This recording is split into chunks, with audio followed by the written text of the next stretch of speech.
our speakers. Would you like to introduce our first speaker?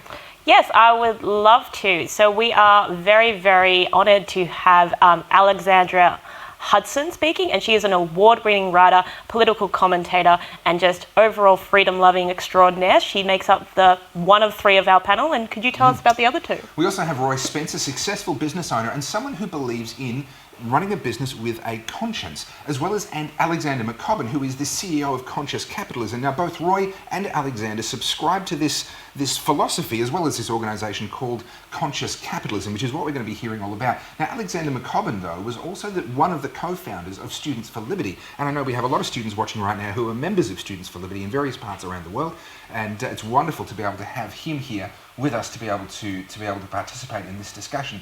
So, Roy, Alexander, and Alexandra, welcome to the show. Great to be here. All right, Alexandra, let's start with you. What have you got prepared for us today on the topic of capitalism with a conscience? What does that even look like? I mean, isn't capitalism just about money? It's more than just about money. Are we supposed to do the remarks we prepared? Yes, this would be the time for that, yes. Wonderful. So thank you. My name is Alexandra Hudson, and I'm really thrilled to be with you to talk about social norms and civil society as essential for free markets and general human flourishing. First, on civility, I'd like to start with a story. In mid-January, my husband and I were walking to church, and it was a serene, quiet Sunday morning, and all of a sudden, we were jarred by the sound of a man blaring his horn and yelling at a poor couple at the car in front of him that were trapped in gridlock traffic. In case you're wondering, yes, the man honking his horn was driving a white Mercedes. Now, normally in these situations, I'm more the one to speak up and address the situation, but my husband tends to be more deterred by social awkwardness. But this situation was so egregious that before I could do anything, he approached the man and just asked him to relax a little bit. There were worshipers, after all, in 3 churches within earshot that the man was disturbing. Quickly, the bully turned his rage on us, shouting at us not to get involved, but he did stop honking. This story illustrates 2 truths. 1, there will always be jerks in the world that make life difficult. And 2, we should not always look at the government to stop them. As long as human communities have existed, people's social and selfish natures have been in tension. To restrain mankind's selfish impulses and allow our social natures to flourish, communities have erected formal and informal institutions so that we can live together. Formal institutions include our laws and our systems of government, while informal institutions are the unwritten cultural norms that help us navigate social life together. When people break our laws, our formal institutions jump into action: police officers, prosecutors, the courts. When people break our social norms, like the man in the white Mercedes, we need to. And if we don't, the government will. We've seen examples of this around the world and here at home. Some years ago, for example, the Israeli Knesset introduced a bill to prevent queue jumping, which would have made failing to stand in line a criminal offense. In the early aughts, New York City Mayor Michael Bloomberg launched a politeness campaign which fined people for putting their feet on subway seats, playing music too late at night, and other thoughtless behavior. Unsurprisingly, these efforts didn't work. But our formal and informal institutions are essential for human communities to survive and thrive. Formal institutions alone aren't enough to have a flourishing society because they address only the most egregious examples of selfishness. For the law to prevent these petty acts of selfishness in our everyday would require a far more powerful, centralized surveillance state, something perhaps like China's social credit system. To avoid this, we need cultural norms of self-governance and self-sacrifice, norms that encourage honesty, demonstrate trustworthiness, and promote consideration of the needs and well-being of our fellow citizens alongside our own. Unmute. A state that investigated and incarcerated people for all insensitive offenses would be totalitarian. Okay, so we need to make Sydney studio. Double dipping at a cocktail party, for example, is gross and selfish, but you shouldn't be thrown in jail at gunpoint for doing so. We need social norms to address the relatively minor offenses that the law appropriately doesn't punish. Edmund Burke wrote that manners are more important than laws. Manners are what vex or soothe, corrupt or purify, exalt or debase, barbarize or refine us by a constant, steady, uniform, insensible operation, like that of the air we breathe. According to their quality, they aid morals, or they supply them, or they totally destroy them. Civility encompasses both self-governance and holding others accountable, both of which allow our government to remain limited and our life together to remain possible, not to mention pleasant. Next is civil society, which, like civility, is an essential buttress for free and democratic societies like our own. Civil society refers to the spontaneous associations that arise to solve problems and build community. We know that government can't solve all our problems, and history shows us that we wouldn't want them to try. Without civility, which is again people's self-sacrifice for the sake of others, people will demand the government step in and manage our conduct. And the same is true for civil society. When it is weak, government steps in. There is much in life that we cannot achieve alone, and so civil society is the mechanism by which groups of citizens join together around a common purpose instead of looking to government to help. Civility is a necessary building block that strengthens civil society. If everyone acted like the man in the white Mercedes, after all, we'd all be bowling alone. Alexis de Tocqueville, in his famous exploration of American democracy, described local governance and civil society as a muscle. The more that the state and federal levels step in and do things for local communities, the weaker it becomes. This is problematic because our spirit of association is one of the things that make free people and free societies great.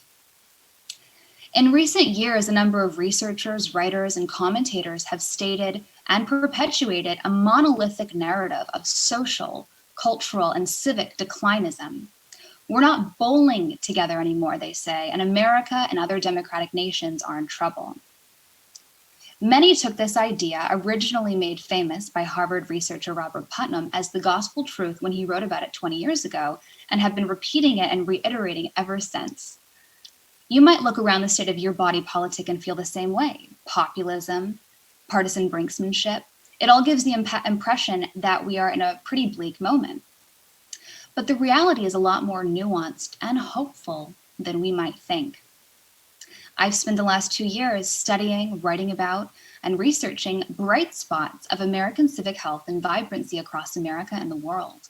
And I've learned that the reality is far more hopeful than many feel. People across the country are working together at the micro level to do what no person can do alone and what no government policy can achieve. I found doctors who are doing their small part to bring price transparency to a broken and convoluted American healthcare system. I've discovered a Silicon Valley CEO trying to fix our public discourse by inventing a new platform for intellectual dialogue. I've met a college student who built a chatbot technology that, during Hurricane Harvey, connected people whose homes had flooded in real time to available shelter. During the COVID-19 crisis, he quickly adapted his technology to connect the food insecure to open pantries. It's been especially wonderful to watch the outpouring of innovation and neighborliness during the pandemic, where this need is so great and the problem is so complex that all we can really do is help one another in small, concrete ways in our everyday. People sewing masks for one another, delivering groceries and doing errands for the elderly, getting meals to hospital workers, developing drone technology to deliver medical supplies in rural areas, and so much more. Times of crisis reveal who we are, and there is a lot to be proud of when it comes to how everyday Americans have responded to the COVID-19 crisis. There are people all across the world and all across our societies that know that they can't fix everything, but they're doing what they can to make the world a better place in small but important ways. In addition to allowing our government to be limited in nature, our norms, civility, civil society, and voluntarily choosing to be a part of our community build trust that allow our democratic and free market institutions to flourish. Sociologist Ernst Gellman found in his book, Conditions of Liberty, that airdropping markets and democracy on post-Soviet countries didn't work. The reason? They lacked the culture of trust and civic friendship that is necessary to see societies flourish. Adam Smith made this same point in his theory of moral sentiments. For free social and economic institutions to survive, we need sympathy for our fellow man, charity, and private virtue. Smith also made an important observation about human flourishing. To survive, we need justice, a negative obligation we have to avoid actively harming people, to do what we can to avoid being like the gentleman in the white Mercedes. But to flourish, we need beneficence. Beneficence is the positive obligation we have to actively help and do good for others. Our freedom is sustained through our everyday exchanges, nourished through the decisions we make every day to respect our fellow citizens. The freedom we each have to support or degrade our society through our conduct is what Edward Shills called the antinomy of liberalism, or the freedom we each have to undermine our own freedom. Our everyday conduct are small but important threads that weave and strengthen the tapestry of our civilization, democracy, and our democracy. Acting with civility, building civil society, our freedom, our civilization, they depend on them both. Thank you. Thank you so much for that, Alexandra. Really appreciate that and those insights and those thoughts. And certainly there's an argument to be made that civil society is under strain in a way that we haven't seen in a very long time, but I'm sure we'll get to some of those questions in the Q&A session afterwards. Thank you so much for that. Now, Roy, you're a successful business owner in your own right, but what is this conscious capitalism thing? Hi, greetings from the States. Thank you.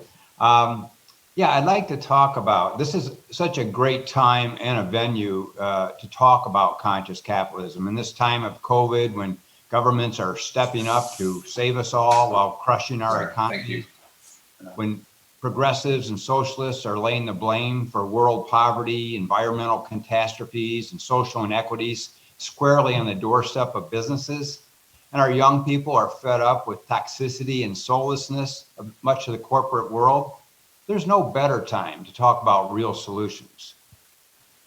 You know, many people here in the US don't understand the origins of our prosperity. America, in their experience, has always been prosperous. So they don't really question how that came to be. And they're generally shocked when I tell them that for thousands of years, really since the beginning of time, 98% of the world's population has lived at a subsistence and poverty level. And it wasn't until the year 1776 that began to change. Not only, of course, was that the year of the birth of our country, but it was also the year that Adam Smith published The Wealth of Nations, a modern day handbook to capitalism as we know it. In the following 200 years, some remarkable things happened. After thousands of years of living at a subsistence level, the poverty level shrank from 98% to under 9%. World literacy soared from just 12% to 86%, and life expectancy globally doubled. So capitalism is indisputably the greatest idea and force for change the world has ever known. Now, I've experienced this firsthand. I had, and I'll admit, an advantaged childhood. Not just because I grew up in America, but because I grew up poor. So I learned at an early age, if I wanted something, I was going to have to work and earn it.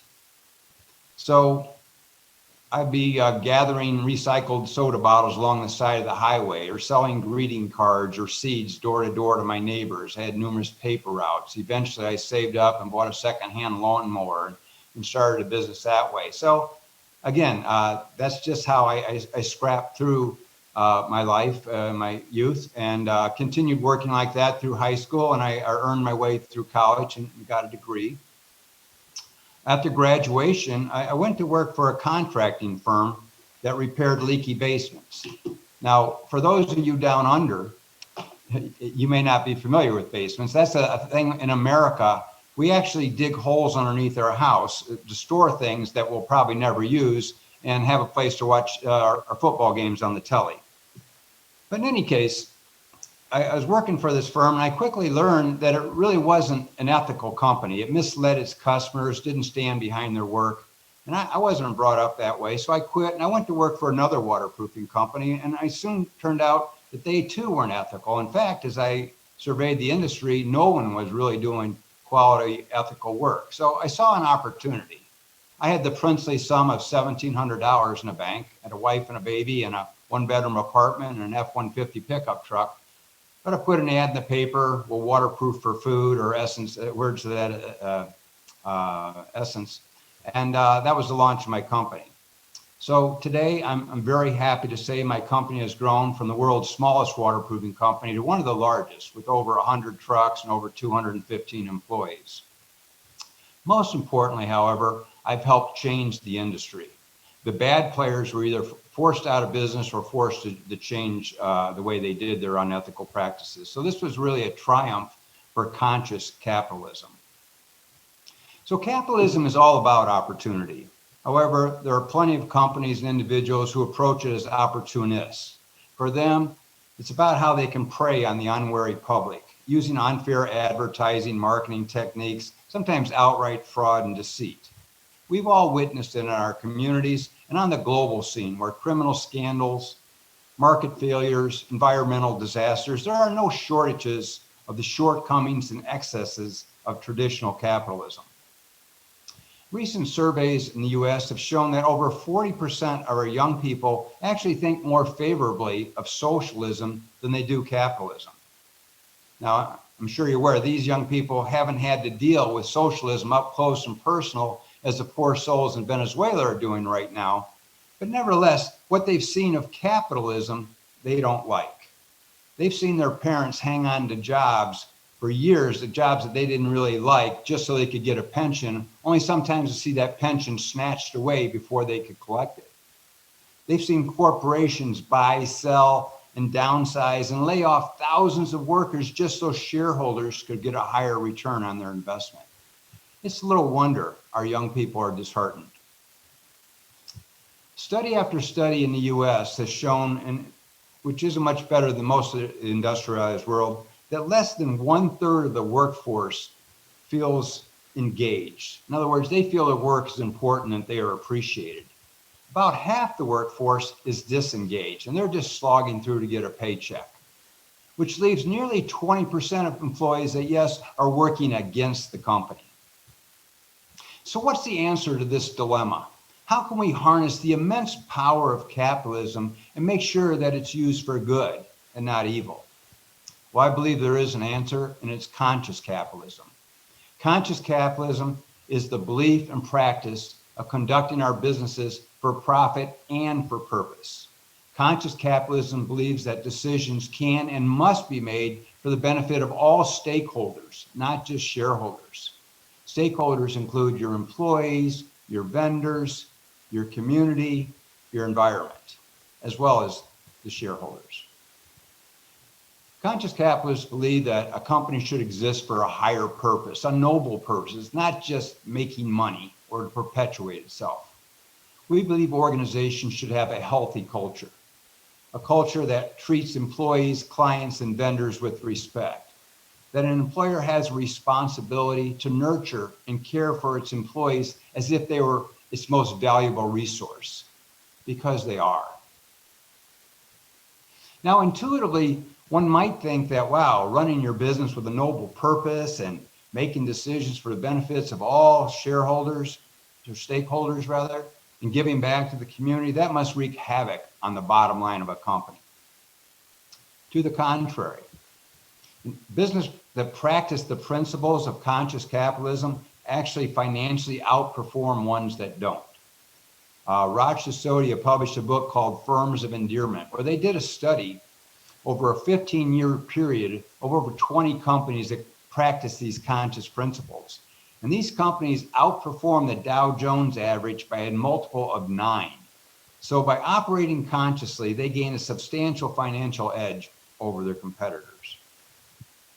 Now, there's other benefits of running a conscious capitalism, which I've experienced in my own company.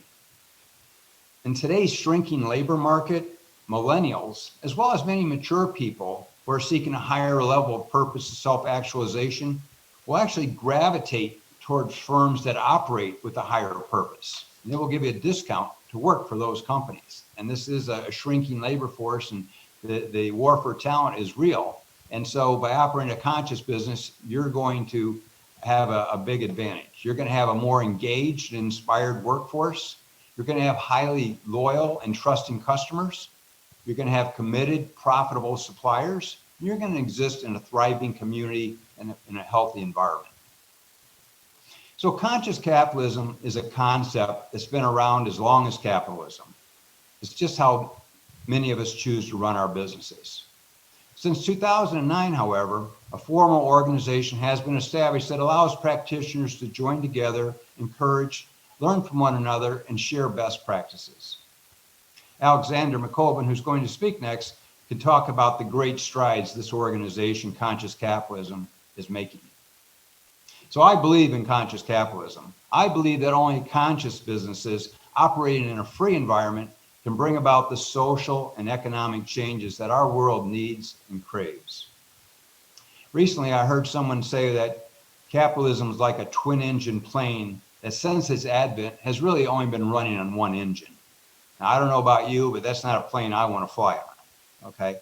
But with conscious capitalism, our businesses can run full throttle, and we can achieve our goal of elevating humanity through business. Thank you. Thank you so much, Roy. Really appreciate those insights. And I personally always really value hearing from people that have walked the walk, have been successful in business. This is no disrespect to academics, but you're not reading from studies that have found that businesses have X, Y, Z, although you referenced a few, but you're doing that from the basis of having actually walked the walk. And I really appreciate that. And we've definitely got some questions for you towards the end of the session. But we're going to turn our attention first to Alexander, another successful business person, but also someone who founded Students for Liberty. So Alexander, you've been you must have begun courting the ideas of liberty and the sorts of concepts that we're talking about here at a relatively early age, I would suppose. So please share with us what you've prepared. Well, first off, thank you to ATA for bringing us together. I've known Alex and Roy for years, but I've never been on a panel with either of you before, and I'm just thrilled to have this opportunity. And this is a timely conversation, and I want to start by just naming the elephant in the room with this panel, actually, which is that Milton Friedman, 50 years ago, on September 13th, 50 years ago, wrote an essay titled, "The Social Responsibility of Business is to Maximize Profit." He made a claim that is contrary to what conscious capitalism stands for. Conscious capitalism's fundamental premise is that profit is not an end in itself. That is not the purpose of business. Profit is a means to serving a higher end, like Roy talked about, something noble, something beautiful, something that is greater than profit. That's not to say that profit's bad, but it's an inversion of that relationship from what Friedman articulated 50 years ago. And there might seem to be a contradiction in this panel and topic at the Friedman conference here, but I want to name that to begin with because 15 years ago, before conscious capitalism existed, one of our founders, John Mackey, the founder of Whole Foods, had a debate with Milton Friedman in Reason magazine, published in 2005. And I want to quote the first two lines from Milton Friedman in that debate, where he said, "The differences between John Mackey and me regarding the social responsibility of business are for the most part rhetorical. Strip off the camouflage and it turns out we're in essential agreement." And this is important for understanding conscious capitalism and why this is so important in today's world, because rhetoric matters. Not only does rhetoric matter for helping more people understand the nature of capitalism and business, but also to help business people understand their purposes and drive their activities as well. Because what we've seen over the last 50 years since Friedman wrote that article are fundamental misunderstandings and a backlash against capitalism as people think that business is dehumanizing. The reason the Dilbert comic strips are so funny and so many people resonate with them is that their experience in business is one where they think they are cogs in a machine. They think that businesses aren't productive. They think that they're just making things up. The reason people look at the movie Wall Street and think of Gordon Gekko as the archetype of the business person, that greed is good, is because we've had leading thinkers in the libertarian movement like Ayn Rand say selfishness is a virtue, greed is good, and prioritize their interests over others, not in an ethical way, but as Roy was talking about, in unethical ways. There are bad actors in the system, and there are people who will use claims like profit is all that matters or shareholder primacy ought to dominate decision-making to take that to extremes and to do things that are not beneficial to everyone, that actively undermine the capitalist system. And if you read through the debate between Milton Friedman and John Mackey 15 years ago, you'll see Milton Friedman actually come around on many of the points that profit is a means to serve a higher purpose, that the best way to maximize profit is to take care of all of your stakeholders, finding win-win-win solutions where everyone benefits instead of prioritizing one group over another. Now, when that debate happened 15 years ago, in the world of business and in the social understanding of what business means, the idea of shareholder supremacy, of the purpose of business is to maximize profit, it's all about money, was dominant. The concept of conscious capitalism was seen as a joke or a fringe. It was literally laughed out of boardrooms and conferences. But over the last 15 years, since the founding of conscious capitalism, as these ideas have begun to gain traction in a significant way, we really started to see a tipping point 3 years ago when Larry Fink, the CEO of BlackRock, wrote a letter to the companies that they invest in saying that they need to not only look at their short-term financial returns, but also look at their higher purpose and look to take care of all of their stakeholders. Then last year, we saw the Business Roundtable, an association of over 180 of the largest businesses in the United States, come out and repudiate the idea that their purpose is simply to maximize profit to serve shareholders, and instead say that business's purpose is to serve everyone and to create value for all of their stakeholders. And in this COVID pandemic era, many people questioned whether this trend would continue. People wondered whether this was just sugarcoating, whether it was greenwashing, that this was just businesses trying to cover up bad actions, get people to not notice what they were doing, but when they were actually still prioritizing profits at the expense of their people, of the other stakeholders they touch, and just go back to the way business was done before. But if you read the daily emails from Alan Murray, the editor-in-chief at Fortune magazine, he has proclaimed in the last 3 months that the debate of shareholder primacy versus stakeholder primacy, or stakeholder capitalism as he calls it, is over. Business leaders across the United States and the world are recognizing that the future of business depends on conscious capitalism, both because that's the way businesses are going to survive. It's understanding that profit is a byproduct of serving all of your people, not the single thing that you focus on, and that the future of a capitalist system in the world depends on everyone who interacts with it, employees, customers, suppliers, investors, all coming to understand that capitalism is this win-win-win value-creating machine that is focused on stakeholder orientation rather than just maximizing profits. Otherwise, the trend is likely to continue, as Roy was pointing out, where young people will continue to support anti-capitalist efforts, where there will be more attempts to undermine the foundations of a voluntary economic system that not only has created so much prosperity for humanity, but has the potential to create so much more, especially when businesses are run on conscious principles like a higher purpose, stakeholder orientation, conscious leadership, and conscious culture. And we see this with countless examples of business leaders like Roy in the conscious capitalism community. You know, Roy was talking about how in the basement ceiling business, he saw lots of unethical actors. To give another industry that we all think is emblematic of unethical activity, let's look at used car sales. As soon as you say that, you think unethical, sleaze, someone who's just trying to take advantage of you.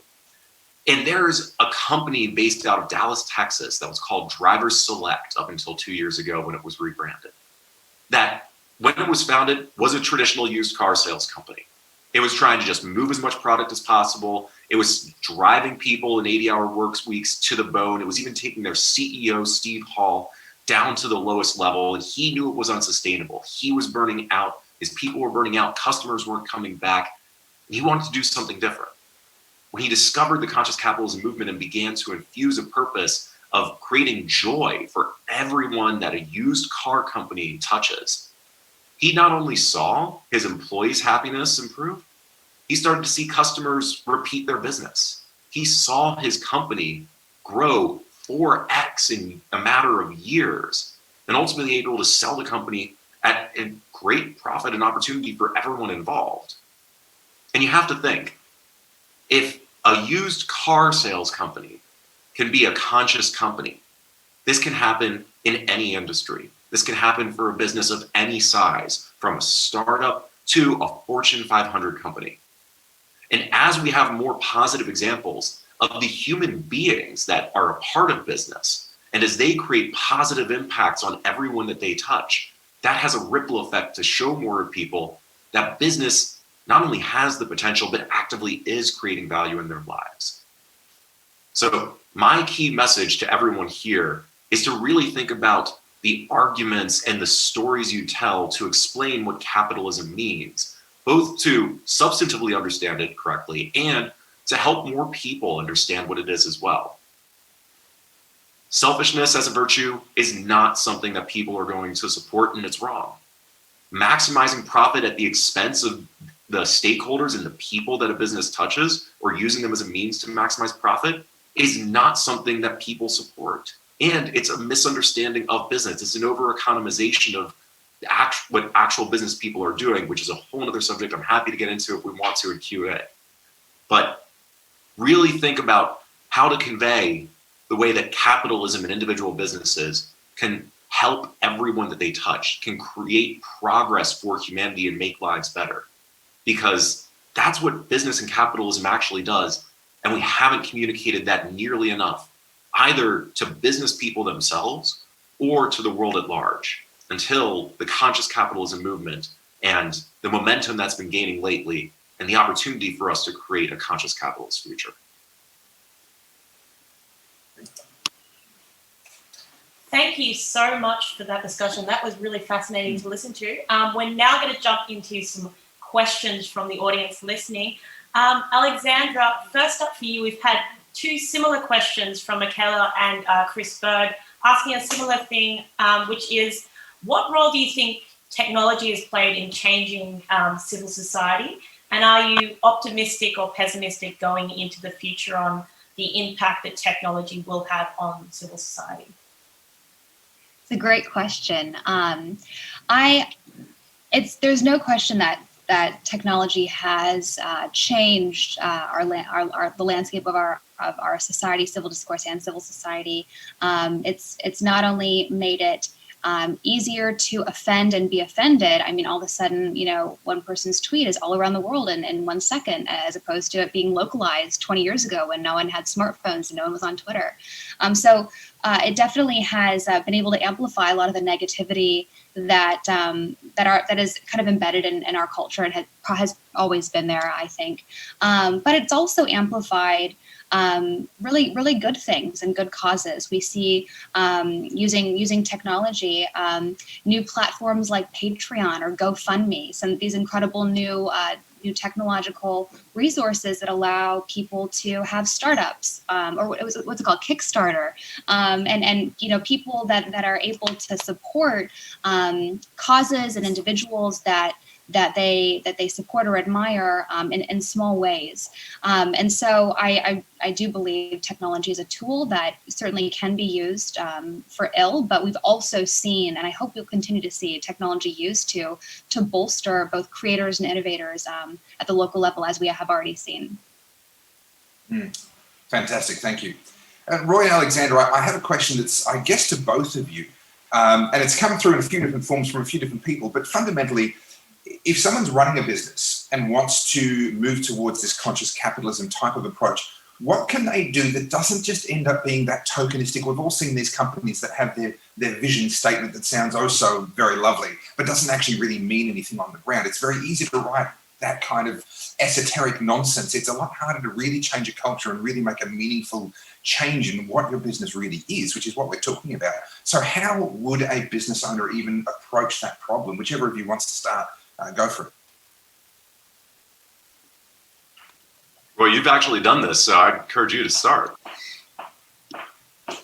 Happy to do that. We have done that at our company. And of course, every company has a culture, just it's good or bad. Every company has a culture, and my company had a culture from the get-go. And my mission from the get-go was to do the right thing, for our homeowners, as well as our customers, as well as for our employees and things. But I never really defined it or put it down in writing. I just, I would train my people. This is how we do things. And I expected by osmosis. And when we were a small company, it kind of worked. Everybody was clear on how we did our work and even why we did our work and things. But as the company grew and I'm no longer training or working with everybody individually, it became clear that we needed to put these things and memorialize them in writing and use them in training and things like that. So we did a breakout session with the leaders of our tribe, as we call ourselves, and we defined what our mission was. And then we defined what our core values were. And yes, we put them on paper and then we put them on the wall. But most importantly, we put them into practice. So I've got crews that are working, outside the office. I've got people in the office, outside the office, outside people. But we started to use the language, like Alexander said, rhetoric, language matters. And we started using that language to encourage people to recognize people who are following our core values. We would use it to discipline people who are not following our core values, myself included. I'm just as accountable for our core values as everybody else. So by having a defined mission and publicizing that and your core values and using those, we use them greatly in our recruiting. We find people whose core values resonate with ours. And I can teach them everything else. I can teach them about base and waterproofing, foundation repair. I can even teach them sales. I can teach them everything, but I can't teach them those core values. And so we actually end up attracting people who think and believe in the same thing we do. They want to make the world a better place. They want to be part of something bigger. They want to be a great tribal member. And they believe in working hard seriously and doing what they say they're going to do. And they have these same core values. So I would recommend that if somebody wants to start down this course, and it's got to start, as Alexander said, it starts with aware leadership. The leader's got to believe in this mission. He's got to be passionate about it.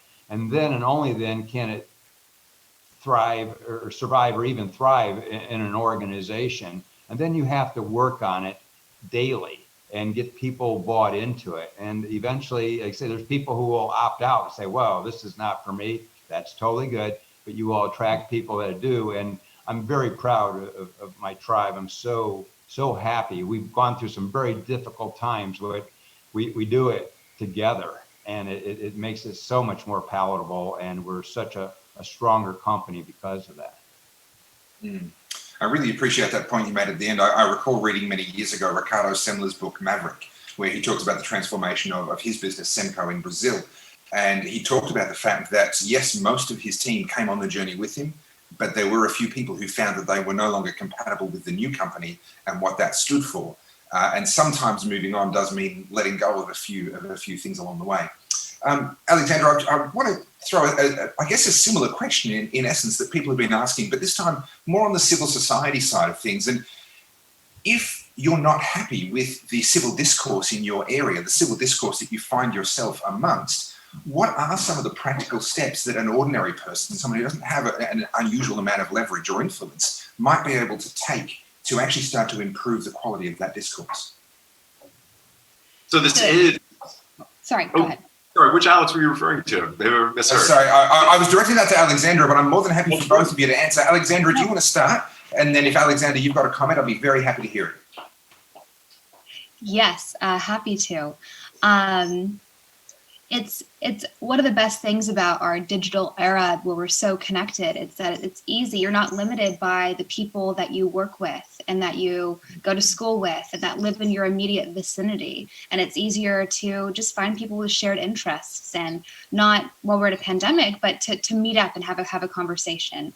And even just these vibrant intellectual communities that exist around great public intellectuals like Russ Roberts, and he's great. The host of Econ Talks podcast. Whenever he's in a city, he'll just say, "I'm at this bar," and like 40 people who just love Russ Roberts and Econ Talks, and Adam Smith will like meet up there, and then they'll know there are other people in Austin, Texas, or wherever he is that also have shared loves, which is kind of the basis of fundamental community and friendship. And so, like we talked about just a few minutes ago, technology or digital era is a double-edged sword, but it can and has been and is being used for good. Alexander? I'll tie these two questions in with each other by saying that for whether you're talking about your business or society at large, the key is to not only walk the talk, which we hear about frequently, but also to talk the walk as well. It's critical for people to model the change they want to see in their business or in their society, to be the best representatives possible. But you can't assume that people are going to understand what you're doing simply when you act. Communication is very difficult. People interpret things in different ways, and you have to continually explain what you're doing to others to spark that conversation, make the connection between your action and the values that they represent. And so whether it's acting on your values in a company and then explaining how your actions are representative of those values, like Roy was talking about, or if you are being a productive member of civil society discourse, like Alex was talking about, and then explaining the principles behind that and why you're doing it, it's really important to do both. It's to do the right thing and explain that, to open that conversation and help more people see the way that it's playing out. That's actually becoming almost a theme that's coming out in this conference. We heard from Ayaan Hirsi Ali, obviously a completely different person and talking about completely different things, but she was very strong also on this issue of actually we need to start speaking more and articulating more the way that we would like to see the world be. And I believe you've got one last question before we finish up. Yes, I have been told that Alexander did promise to play the ukulele during his presentation. We haven't forgotten Alexander. We haven't forgotten Alexander. So I'm also particularly interested in this because I actually did just pick up a new tenor ukulele a few weeks ago. It was one of my tasks while I'm in lockdown. But where is your ukulele, Alexander? Tim did twist my arm and get me to agree to my first public performance, not of the ukulele, but the harmonica, which I've learned during COVID here.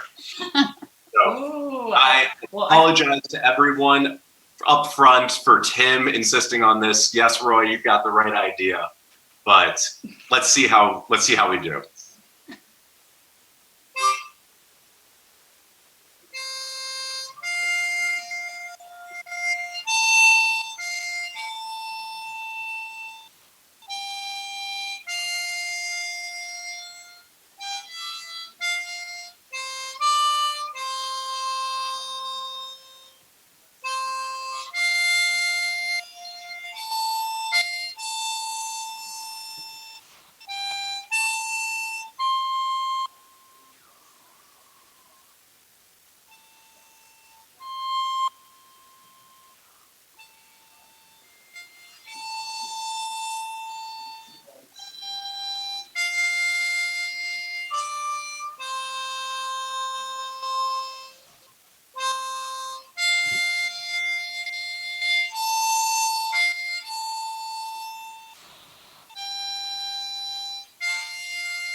Well, bravo. I have to say, this has just suddenly gotten a little bit weird for me because my grandfather, my mother's father, used to entertain the family by playing the ukulele, and he had a holder that held a mouth organ for himself. and he would entertain us all by telling jokes and then playing songs on the ukulele and the mouth organ. So I'm finding this just a little bit trippy at the moment.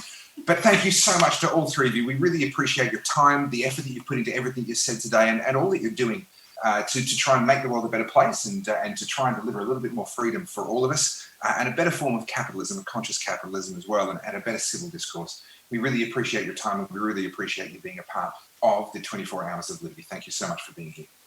Thanks for having us. Thank you for hosting this and for everyone watching.